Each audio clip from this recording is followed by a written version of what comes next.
All right, strap in, everyone. Today we are going deep into the world of evolving pathogens. Ooh, sounds a bit scary. Well, it kind of is, right? I mean, we're talking about those sneaky bacteria and viruses that are constantly changing. Yeah, evolving to outsmart all our defenses. Exactly. And it's a big deal for everyone.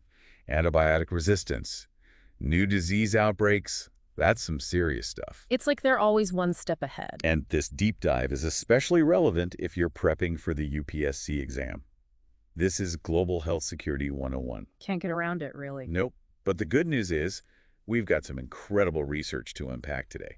A new method that could totally change how we fight these microscopic villains. Like a secret weapon. Even better, think of it like a superpower detective for the microscopic world. But first, let's set the stage, shall we? Absolutely, let's lay it all out. So why is this evolution of pathogens such a big deal?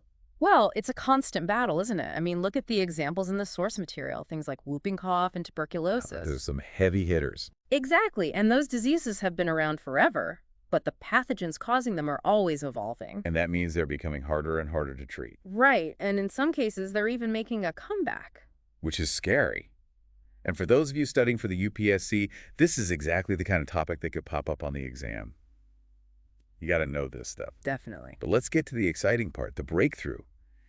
Scientists at the University of Cambridge have developed a new method to actually track these evolutions as they happen in real time. Oh, hold on, real time. Real time. It's like having eyes on the inside. So we can see how they change as they spread. Precisely. And this method uses something called genetic sequencing. Ah, I've heard of that. It basically allows scientists to create family trees for these pathogens. Wait, like a genealogy chart, but for bacteria? Exactly. Huh. Tracing their lineage and seeing how they've changed over time. And the speed and scale of this method are mind-blowing. Plus, they've designed it to be accessible even in places with limited resources. Wow, that's a game changer. So even countries with, let's say, less developed healthcare systems could have the same level of intel as the big players. You got it. And this isn't just some theory. They've already tested it out in the real world. Really? Tell me more. They did trials with Bordetella pertussis, that's the bacteria behind whooping cough, and also with Mycobacterium tuberculosis. What did they find? Well, with the whooping cough, they discovered 3 completely new variants that were circulating under the radar. Whoa, so we had no idea these variants even existed. Nope. And with tuberculosis, they found 2 antibiotic-resistant strains that are currently spreading. Hold on, so we're not just talking about tracking evolution in a lab, we're talking about finding real threats out in the wild that we didn't even know about. Exactly. This isn't just cool science, it's about real-world detective work, saving lives. Incredible, this is huge. It really is. But I have to ask, how accurate is this technology? I mean, could it lead to false alarms, maybe even unnecessary panic? That's a great question. And, it's a valid concern. I mean, the technology is still being refined, but the results so far, they've been really promising. So it's not about replacing what we already do, but more like adding to it. Yeah, exactly. It's like adding another layer of intelligence to those disease surveillance systems we have. Okay, I like that. Not throwing out the old playbook, just, adding a secret weapon. A secret weapon. I like it. But let's zoom out for a sec. We've talked about whooping cough, we talked about tuberculosis, but this feels bigger, right? It's not just about a couple of diseases. Oh, absolutely. This technology, it could revolutionize how we approach, like, global health security as a whole. Whoa, okay, big picture thinking here. Think about it, a world where every single country, no matter what their resources are, can actually monitor how these pathogens are evolving all in real time. Okay, yeah, I see what you mean. We could be way more proactive, right? Spot new threats before they even become a problem. Exactly. And we could share information across borders instantly. Like, no more delays, no more waiting for lab results from halfway across the world. We could coordinate a global response, like a united front against these microscopic enemies. Precisely. And this is a perfect example, especially for those of you who are preparing for the UPSC, of how these scientific advancements can have, like, massive geopolitical implications. Yeah, it's not just science. It's like international relations, global strategy. It levels the playing field, gives those smaller countries the same intel as those major powers. It could build trust between nations, too. Wow, okay, that's a really optimistic vision, I gotta say. Pretty inspiring stuff. It is exciting. But let's get back down to earth for a minute. We talked success stories, we talked global implications, but how does this actually play out in the real world? Can you give me like a scenario? How does it actually work? Sure. Let's say there's like a sudden spike in flu cases somewhere. Okay, classic outbreak scenario. Using this technology, healthcare workers could quickly grab some samples and sequence the genome of that virus that's going around. So we're talking like real-time analysis. And by comparing that data to like a global database, they could see instantly, is this a strain we know? Is this something new? Is it a completely novel virus? So within a few days, maybe even hours, we know exactly what we're dealing with. Exactly. And that knowledge, it gives us power. Public health officials can tailor their response. No more guessing games, no more waiting and seeing. We can hit the ground running. If it's something we know, bam. Existing protocols, new variant. Okay, let's investigate how it spreads, how severe it is. Does it resist the drugs we have? New virus. We can sound the alarm, start the research. It's like we're taking out the guesswork, replacing it with real-time intelligence. And it's not just about reacting, it's about being proactive too. Okay, how so? By constantly watching how these pathogens evolve, we can see which ones are getting more, transmissible or more dangerous. It's like having a crystal ball, a sneak peek into the future of disease outbreaks. It is a powerful tool, there's no doubt about it. And as with any powerful tool, there are those ethical considerations. Okay, I was just thinking that. All this amazing potential, but what about the risks?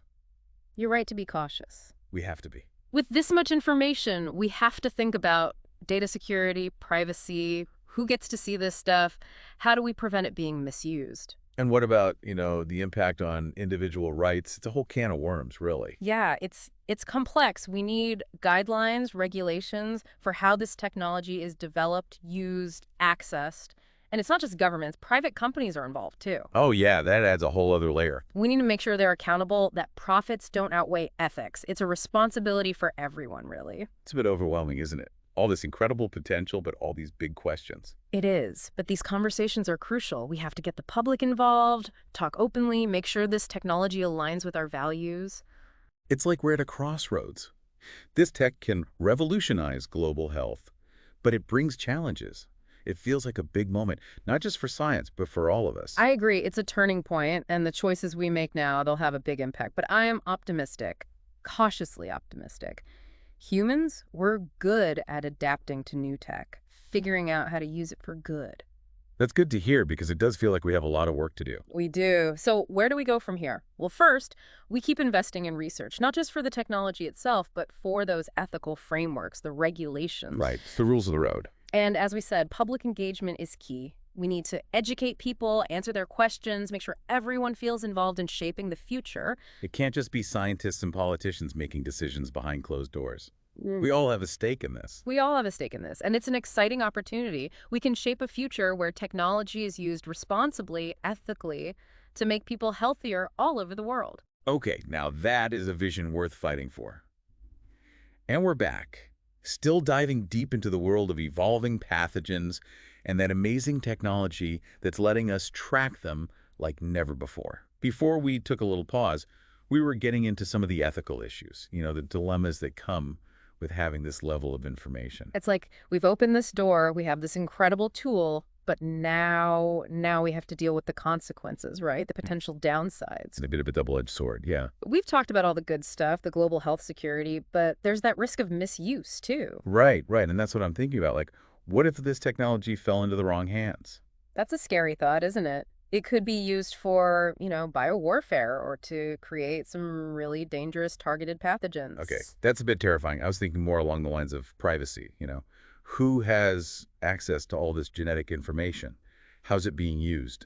Could this lead to discrimination? Those are important questions, yeah. The source material talks about transparency and oversight, but those are big general ideas. We need specifics, right? Exactly. We need guidelines, regulations for how this tech is developed, how it's used, who can access it. And it's not just governments, right?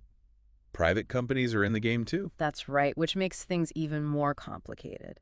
We have to make sure those companies are held accountable, that they're not putting profits before ethics. It feels like a massive responsibility, not just for scientists or politicians, but for everyone. It is, absolutely. This technology is going to force us to ask some really big questions about privacy, security, power. And there are no easy answers. Nope, but those conversations are crucial. We need to get everyone talking, educate people, make sure this technology reflects our values. It's like we're at a crossroads. This tech can revolutionize health, but it comes with these big challenges, a defining moment. It is a turning point. The decisions we make now will echo for a long time. But I am optimistic, cautiously optimistic. I'm glad to hear that because it feels like we have a lot of work to do. We do, but humans are good at adapting it, figuring things out. So where do we go from here? Well, we keep investing in research, not just for the tech, but for the ethics, the regulations too. We need the rules of the game. Exactly. And public engagement, that's crucial. Educate people, answer their questions, make sure everyone feels involved in shaping the future. It can't be a top-down thing. This has to be a conversation we all have together. Absolutely. Yeah. It's an incredible opportunity to use technology responsibly to make the world healthier for everyone. That's a future worth fighting for. It is. Well, that brings us to the end of our deep dive into the amazing and kind of scary world of evolving pathogens and the tech that's changing everything. It's been quite a ride, full of big ideas, tough questions, and I think a lot of hope for the future. Absolutely. And if you're prepping for the UPSC exam, remember, this kind of topic could definitely show up. It's not just about the science, it's about the big picture, the ethical dilemmas, the impact on global health security. And for all of you who are just curious about the world around us, we hope this deep dive has given you something to think about. If you enjoyed this episode, want to stay informed, hit that subscribe button and share it with your friends. Thanks for listening,